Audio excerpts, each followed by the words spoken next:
নমস্কার বন্ধুরা, প্রিয়া blog with কিচেনে সবাইকে স্বাগত জানাই মহাদেবের আশীর্বাদে। আশা করি সবাই ভালো আছেন, সুস্থ আছেন। বন্ধুরা, এবছর 2025-এর দোল পূর্ণিমার 14ই মার্চ, আগামী 14ই মার্চ শুক্রবার দিন পালিত হবে উদয় তিথি অনুযায়ী। এই দোল পূর্ণিমার দিন কিন্তু আবার চন্দ্রগ্রহণ রয়েছে। তো এই চন্দ্রগ্রহণ চলাকালীন কি করবেন কি করবেন না, দোল পূর্ণিমায় বিশেষ কয়েকটি জিনিস ভগবান শ্রী হরি বিষ্ণু বা শ্রীকৃষ্ণকে যদি অর্পণ করতে পারেন আপনারা খুবই লাভবান হবেন, খুবই ফল পাবেন। তো এই বন্ধুরা, এই দিন অর্থাৎ কোন কোন সময় থেকে শুরু হচ্ছে, কোন সময় ছাড়ছে, কি করবেন কি করবেন না, সব কিছুই জানতে পারবেন এই ছোট্ট একটি ভিডিও থেকে। বন্ধুরা, আসুন ভিডিওটি শেষ পর্যন্ত দেখুন। আশা করছি ভিডিওটি আপনাদের অনেক উপকারে আসবে। ভিডিও ভালো লেগে থাকলে অবশ্যই ভিডিওর শেষে একটি লাইক করবেন আর জয় শ্রী রাধে কৃষ্ণ বলে কমেন্ট করতে ভুলবেন না। বন্ধু বান্ধব আত্মীয় স্বজনদের কাছে শেয়ার করতে ভুলবেন না। আপনাদের একটা শেয়ার ওনাদের হাজার উপকার হয়ে থাকবে। তো বন্ধুরা, এবছর 2025-এ দোল পূর্ণিমা আগামী 14ই মার্চ শুক্রবার পালিত হবে। 2025-এ বন্ধুরা দোল পূর্ণিমা পালিত হচ্ছে 14ই মার্চ। বন্ধুরা, পূর্ণিমা তিথি কিন্তু পড়ে যাচ্ছে আগের দিনই। যেহেতু এই শাস্ত্রমতে উদয় তিথি ধরে, এই সূর্য উদয় তিথি ধরে দিনটি পালিত হয়, সেক্ষেত্রে ব্রত উপবাস পুজো সমস্ত কিছুই হবে কিন্তু শুক্রবার। পূর্ণিমা লাগছে 13ই মার্চ বৃহস্পতিবার সকাল 10টা 27 মিনিটে। পূর্ণিমা ছাড়বে 14ই মার্চ বেলা 12টা 25 মিনিটে। কাজেই উদয় তিথি অনুসারে শুক্রবার দিন পালিত হবে এবছরের দোল পূর্ণিমা। এরপর আসুন জেনে নিন কোন কোন কাজগুলো করবেন না। প্রথমেই বলি, এই পূর্ণিমাতে ব্রত উপবাস যারা করে থাকেন সকলেই জানেন মা লক্ষ্মীর কৃপায় তাদের সংসারে কখনো অর্থের অভাব হয় না। তাদের সংসারকে সুন্দরভাবে রাখার জন্য, অর্থাৎ সংসারে সুখ শান্তি সমৃদ্ধি বৃদ্ধি করার জন্য মা বোনেরা, কাকিমারা, ঠাকুমারা দেখবেন পূর্ণিমা আর একাদশীর ব্রত উপবাস করে থাকেন। একাদশী তো অনেকেই করেন, অনেকেই করে না, কিন্তু পূর্ণিমাটা আশা করছি সকল মা বোনেরাই করে থাকেন, কারণ পূর্ণিমার ব্রত উপবাস করলে সংসারে সুখ শান্তি সমৃদ্ধির বৃদ্ধি হয়। এরপর বলি, যারা ব্রত উপবাস করতে পারছেন না, শারীরিক অসুস্থতার কারণে যারা করতে পারছেন না, তারা বিশেষ করে এই দিন আমিষ জাতীয় খাবার গ্রহণ করবেন না।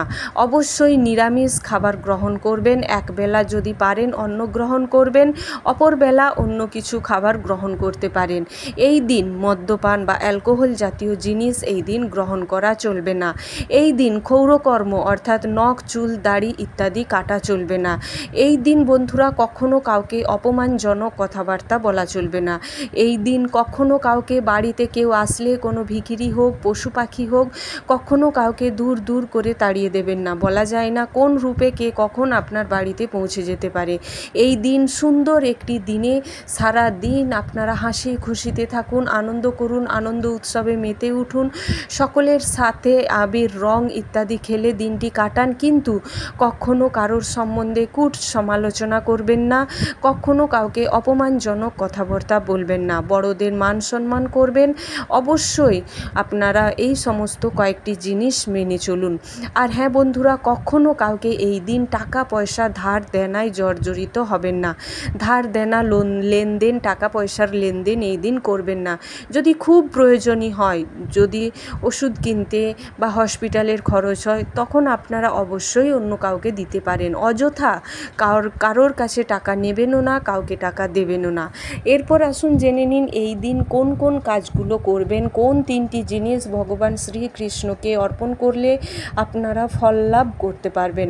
প্রথমেই বলে রাখি, এই দিন বাড়িতে, যাদের বাড়িতে লাড্ডু গোপাল রয়েছে, লাড্ডু গোপাল বা শ্রীকৃষ্ণের মূর্তি বা বিগ্রহ রয়েছে, এই দিন পারলে পঞ্চামৃত দিয়ে অভিষেক করাতে পারেন। তারপর অবশ্যই হলুদ রঙের বস্ত্র পরাতে পারেন বা সাদা রঙের যেটা হোলির বস্ত্র সেটাও পরাতে পারেন, তবে কিন্তু অবশ্যই হলুদ রঙের মালা বা হলুদ রঙের গাঁদা ফুলের মালা বা হলুদ রঙের ফুল এই দিন শ্রীকৃষ্ণকে অর্পণ করতে ভুলবেন না।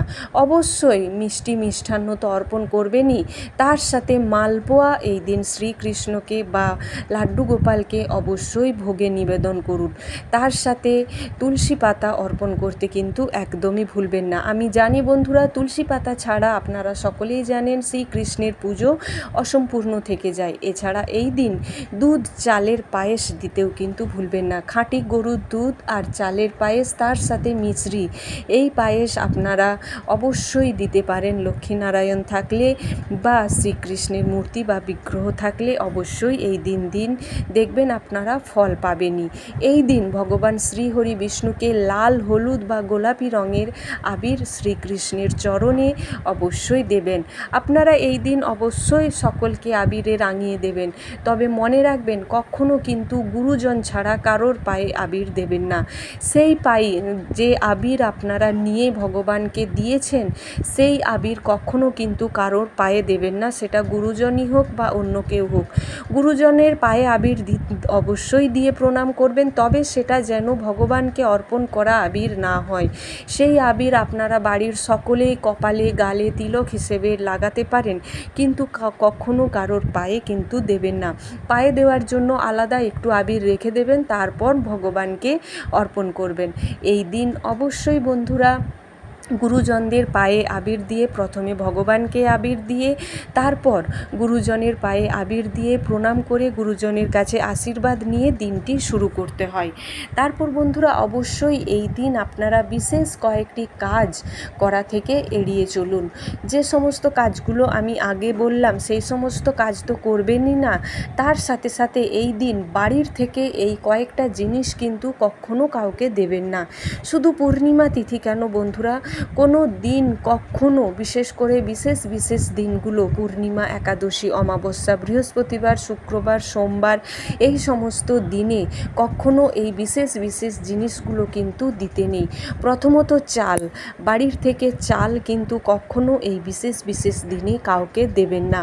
যদি দিতেই হয় আপনারা বাড়িতে বসিয়ে তাকে আনন্দে পেট ভরে খাবার খাইয়ে দিন, কিন্তু বাড়ির থেকে দেবেন না। যদি একান্তই তাকে দিতে হয় দোকানে নিয়ে যাবেন, দোকানে কিনে দোকানেই দিয়ে দেবেন, আপনার বাড়ির থেকে দেবেন না। আপনার বাড়ির থেকে মা লক্ষ্মীকে কখনো কারোর হাতে তুলে দেবেন না। টাকা পয়সা এমন কাউকে দেবেন না যেটা মা লক্ষ্মী অসন্তুষ্ট হন। মা লক্ষ্মী ভাববেন আপনি যাকে টাকা পয়সা দিলেন সে হয়তো অন্য কোনো বাজে কাজে লাগাচ্ছে, তখন মা লক্ষ্মী আপনার প্রতি রেগে যাবেন। অর্থাৎ আপনি যাকে দিচ্ছেন তিনি সেই টাকা পয়সাকে ভালো কাজে ব্যবহার করছেন না। কাজেই দেখে শুনে টাকা পয়সা অবশ্যই দেবেন। তারপর আসি দুধ। এই দিন বন্ধুরা কখনো দুধ কাউকে দেবেন না, বিশেষ করে সন্ধেবেলায় তো দেবেনই না। লবণও এই দিন দেওয়া কখনোই চলে না। এই তিনটে জিনিস, চাল, লবণ, দুধ আর যদি চিনি, এগুলো সমস্ত কিন্তু শুক্রের মধ্যে বিরাজমান। শুক্র ভালো মানে আপনার সুখ, শান্তি, সমৃদ্ধি, স্ট্রং। কাজেই শুক্রকে স্ট্রং রাখা মানেই আপনার জীবন পাল্টে যাবে। এই জিনিসগুলো কখনো কাউকে দেবেন না।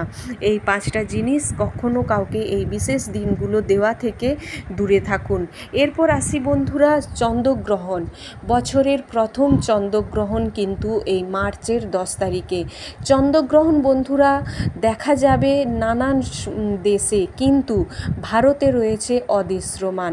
কাজেই আপনারা ফালতু যদি অন্য কারোর কবরে পড়েন, অন্য কারোর কথায় পড়বেন না, অন্য কারোর চক্করে পড়বেন না। ভারতে যেহেতু দৃশ্যমান নয়, সেক্ষেত্রে চন্দ্রগ্রহণের কোনো এফেক্টই আমাদের ভারতবাসীর ওপর পড়বে না।